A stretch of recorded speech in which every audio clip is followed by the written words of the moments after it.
Movie की शुरुआत में हम एक बूढ़ी औरत को देखते हैं जो घर के कामों में बिजी थी। कुछ देर बाद जब वो अपने पति के पास जाती है तो वो देखती है कि उसका पति एक चिड़िया का ब्लड निकाल कर पी रहा है। ये देखकर वो बहुत ज्यादा घबरा जाती है। तभी सीन शिफ्ट होता है जावी नाम के एक आदमी पर, जो अपनी 8 साल की बेटी ताता को अपनी वाइफ इरिस के पास छोड़ने के लिए आया है। कुछ समय पहले जावी और इरिस के बेटे निको की मौत बीच में डूबने से हो गई थी।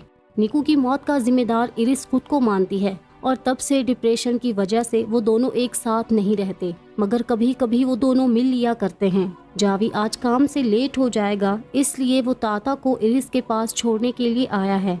जावी ताता को इरिस के पास छोड़ने के बाद वहाँ से चला जाता है।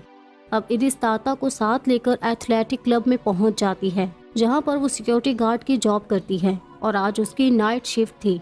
वो अपनी बेटी को बास्केटबॉल वाले हॉल में ले जाती है और उसे वहीं पर खेलने का बोलती है। वो ताता को एक मोबाइल फ़ोन भी देती है ताकि वो उस क्लब में लगे सीसीटीवी कैमरे को मॉनिटर कर सके, या अगर कोई भी प्रॉब्लम हो तो ताता इरिस से कांटेक्ट कर सके। इसके बाद वो दोनों अलग हो जाती हैं। ताता वहाँ खेलने लगती है जबकि इरिस सीसीटीवी रूम में जाकर उन्हें मॉनिटर करने लगती है। कुछ देर बाद ताता उसे याद दिलाती है कि आज निको का बर्थडे है। ये सुनकर इरिस काफी ज्यादा दुखी हो जाती है।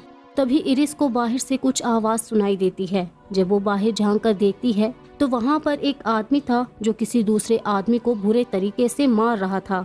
ये देखकर वो तुरंत बाहर बैठे सिक्योरिटी गार्ड को ये बात बताती है, तो वो बोलता है कि उसने पुलिस को कॉल कर दी है। अब इरिस को ताता की फिक्र होने लगती है और वो भागकर नीचे जाती है, मगर वहाँ पर ताता नहीं थी। वो उसे ढूंढने की कोशिश करती है मगर ताता उसे कहीं दिखाई नहीं देती। तभी वो देखती है कि कोई आदमी क्लब के अंदर घुस आया है। वो उस आदमी को बाहर निकलने का बोलती है, मगर वो आदमी इन्फेक्टेड लग रहा था और ज़ॉम्बी की तरह बिहेव कर रहा था। वो भागकर इरिस पर अटैक करने की कोशिश करता है, लेकिन इरिस एक स्केटिंग बोर्ड से उसे घायल करके नीचे गिरा देती है। लेकिन वो आदमी फिर से उठता है और इरिस की तरफ बढ़ता है। इरिस डर कर वहाँ से निकल जाती है और डोर को बंद कर देती है। फिर वो बाहर झांक कर देखती है तो वहाँ पर बहुत से लोग इधर उधर भाग रहे थे और वो सिक्योरिटी गार्ड भी मरा हुआ पड़ा था। ये देखकर वो और भी ज्यादा डर जाती है। वो तुरंत सीसीटीवी कैमरास में चेक करती है ताकि ताता को ढूंढा जा सके। तभी उसे एक रूम में ताता नजर आती है। तभी वो उस रूम में लगे फोन पर कॉल करती है। ताता कॉल पिक करती है और इरिस उसे कहती है कि उसे डरने की ज़रूरत नहीं है, वो उस रूम को लॉक करके रखे, बस कुछ देर में ही वो उसे यहाँ से निकाल कर ले जाएगी। अभी वो ताता से बात कर ही रही होती है कि अचानक सीसीटीवी रूम के बाहर किसी के कदमों की आहट सुनाई देती है, इसलिए इरिस टेबल के नीचे छुप जाती है। ये वही आदमी था जिसने पहले भी इरिस पर अटैक करने की कोशिश की थी। तभी अचानक वहाँ एक बिल्ली आ जाती है जिसे वो आदमी पकड़कर मार डालता है। अब इरिस वहाँ से भागकर दूसरे रूम में चली जाती है और सीसीटीवी चेक करती है, तो वो देखती है कि एक औरत ताता वाले रूम के डोर को तोड़ने की कोशिश कर रही है। इरिस काफ़ी ज़्यादा डरी हुई थी और वो कुछ समय पहले की फुटेज देखती है, तो उसे पता चलता है कि शहर भर में वायरस फैल चुका है और लोग ज़ॉम्बीज़ में बदल रहे हैं।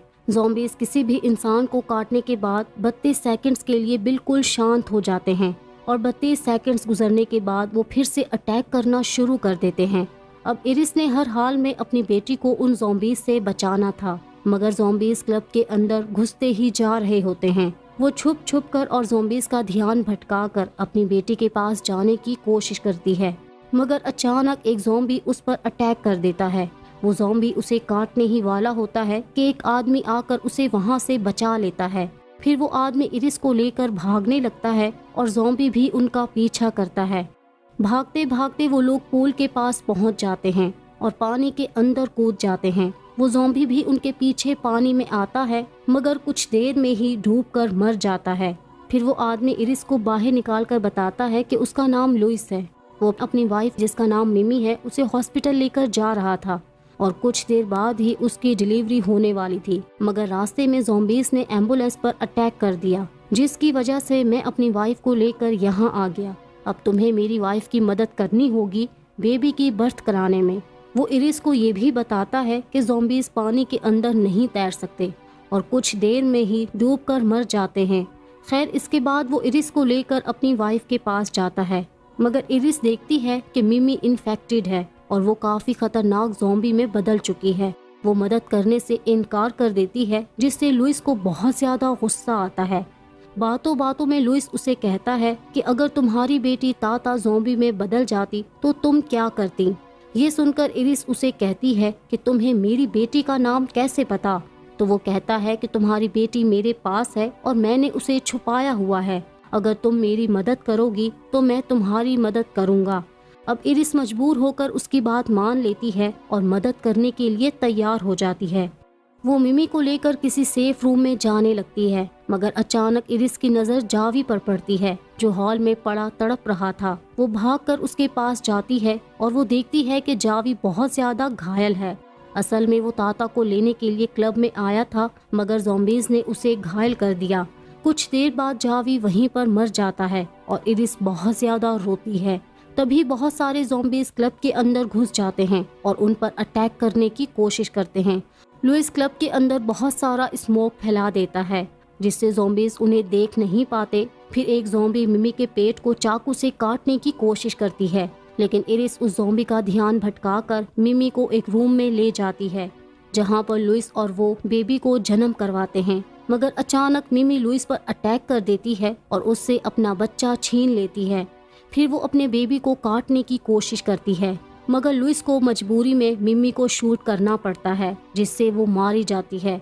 अब इरिस लुइस से अपनी बेटी के बारे में पूछती है, तो वो बताता है कि वो बॉयलिंग रूम में है। फिर इरिस डर डर कर आगे बढ़ती है और बड़ी मुश्किल से बॉयलिंग रूम तक पहुंच जाती है। उस रूम में ताता का बैग पड़ा था और बहुत सारा खून भी फैला हुआ था।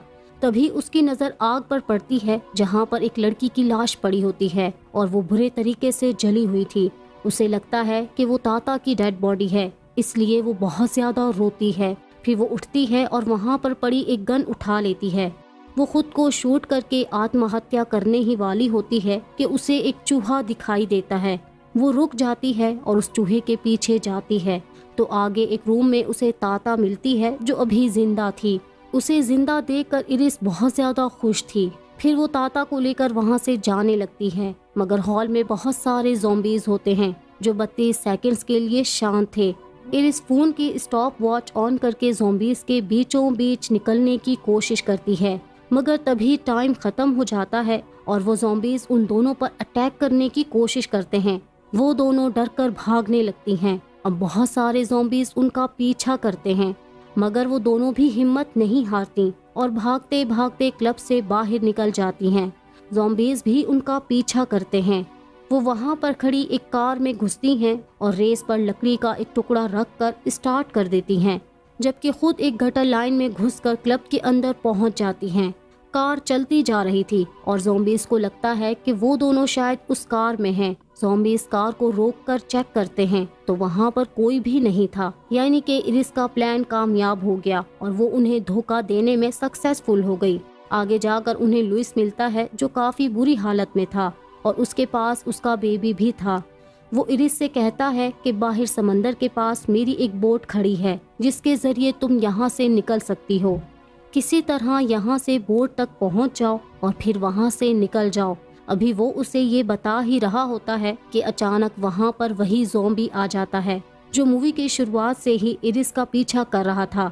अब इरिस उस ज़ॉम्बी को मारने की कोशिश करती है, मगर वो ज़ॉम्बी उसे नीचे गिरा देता है। फिर वो उस पर अटैक करने की कोशिश करता है, मगर अचानक ताता एक स्टेपल गन उठाती है और ज़ॉम्बी को शूट करके मार डालती है।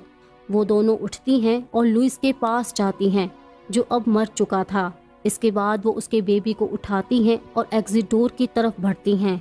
वो दोनों वहाँ से बाहर निकलकर बोट की तरफ भागने लगती हैं, मगर तभी हम देखते हैं कि बहुत सारे ज़ॉम्बीज़ भी उनके पीछे भाग रहे हैं, जबकि सभी बोट्स को आग लगी हुई है। मतलब ये कि अब उनके पास वहाँ से निकलने का कोई रास्ता नहीं होता। इसी के साथ ही ये मूवी यहीं पर ख़त्म हो जाती है।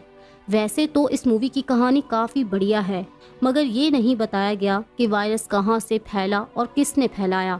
दूसरी बात ये भी है कि मूवी को जिस तरह एंड किया गया, हो सकता है कि इस मूवी का कोई सीक्वल भी रिलीज़ किया जाए। अब पता नहीं इरिस और ताता सरवाइव कर पाएंगी या नहीं। क्योंकि मूवी के लास्ट सीन में हमने देखा कि सभी बोट्स जल चुकी थीं और अब उनके पास वहां से निकलने का कोई और रास्ता भी नहीं था। अब ये बात तो हमें तब पता चलेगी कि अगर इस मूवी का कोई सीक्वल आया। तो आज के लिए बस इतना ही। अगर आपको ये वीडियो अच्छी लगी है तो चैनल को सब्सक्राइब करना ना भूलें। तो मिलते हैं अपनी अगली वीडियो में, तब तक सबको बाय।